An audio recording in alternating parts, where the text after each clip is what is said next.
നമസ്കാരം, പ്രവാസി മലയാളിയിലേക്ക് സ്വാഗതം. അവസാനം പ്രവാസികൾ മാസങ്ങളോളം കാത്തിരുന്ന ആ വാർത്തയെത്തി. മുംബൈയിലെ സൗദി അറേബ്യൻ കോൺസുലേറ്റിൽ തിങ്കളാഴ്ച മുതൽ എല്ലാ വിസകളുടെയും സ്റ്റാമ്പിംഗ് പുനരാരംഭിക്കുമെന്ന അറിയിപ്പ്.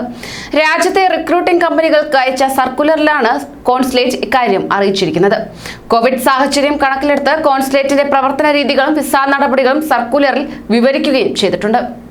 കോവിഡ് കാരണമുള്ള വിമാന സർവീസ് തടസ്സങ്ങളെക്കുറിച്ച് റിക്രൂട്ടിംഗ് ഏജന്റുമാർ ആദ്യമേ പാസ്പോർട്ട് ഉടമകളെ അറിയിക്കേണ്ടതായിരിക്കും. വിസ സ്റ്റാമ്പ് ചെയ്ത് എന്നതുകൊണ്ട് മാത്രം സൗദിയിലേക്ക് ഇന്ത്യയിൽ നിന്നും നേരിട്ട് യാത്ര ചെയ്യാൻ സാധിക്കുന്നതല്ല.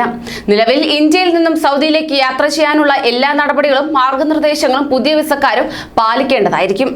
സൗദിയിലേക്ക് യാത്രാവിലക്കില്ലാത്ത ഏതെങ്കിലും രാജ്യത്ത് 14 ദിവസങ്ങൾ ക്വാറന്റീൻ പൂർത്തിയാക്കിയവർക്ക് മാത്രം രാജ്യത്തേക്ക് പ്രവേശനം ഉണ്ടാകൂ എന്ന കാര്യം പാസ്പോർട്ട് ഉടമകൾക്ക് അറിയാമെന്നും ഉറപ്പുവരുത്തണം.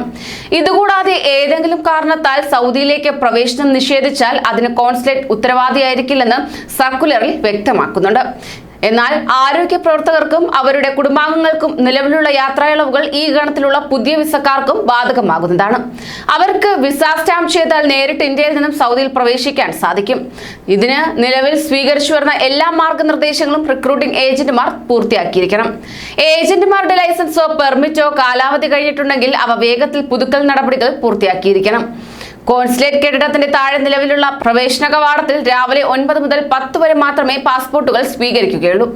കോൺസുലേറ്റിലെത്തുന്ന എല്ലാ ഏജന്റുമാരും ശുചിത്വ നടപടികൾ കർശനമായി പാലിച്ചിരിക്കണം. പാസ്പോർട്ടുകൾ സമർപ്പിക്കുമ്പോഴോ സ്വീകരിക്കുമ്പോഴോ നിർബന്ധമായും സാമൂഹിക അകലം പാലിക്കുകയും മാസ്കും കയ്യുറകളും ധരിക്കണമെന്നും കോൺസുലേറ്റ് ഇറക്കിയ സർക്കുലറിൽ അറിയിക്കുകയുണ്ടായി. കൂടുതൽ പ്രവാസി വാർത്തകൾക്കായി ഈ ചാനൽ സബ്സ്ക്രൈബ് ചെയ്യൂ.